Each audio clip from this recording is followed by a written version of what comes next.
Hello friends, I'm your Anna. Today we are going to discuss about a one super amazing AI, called InspiroBot. Hey, if you already know this AI, you just close this video and go on. If you didn't know about this, watch this video fully to learn this amazing AI tool.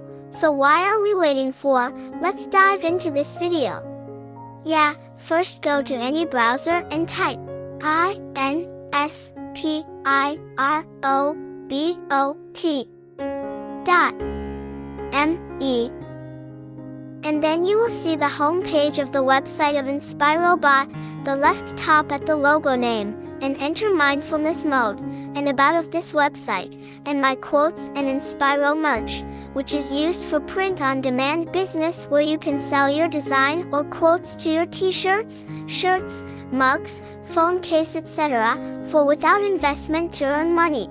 Let me explore one by one. You will see the generate button here to generate the new different types of quotes. Every time from this, you can print on t-shirts, print on poster, print on mugs, print on sticker, etc.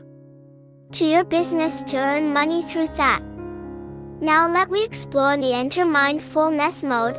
To turn on your speakers and press start to artificially intelligently generate infinite amounts of fullness for your empty human mind.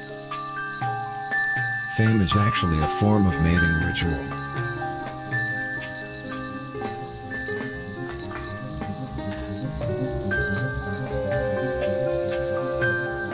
Don't forget that a civilized farmer doesn't make you a lesser talented educated. Now let me explore the InspiroBot merch. From this you will see the Zaggle dashboard. From this you can start your business without any investment.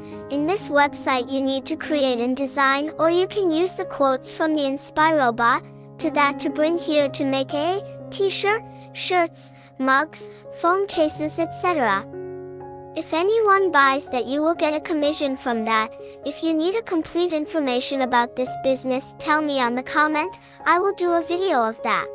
We can say that simply, InspiroBot AI website is generating quotes video and quotes image that you can add to Zaggle website to earn a money from that. That's all for today's video. Thank you my dear friends. Please subscribe my channel for more interesting information about technology and some coding projects.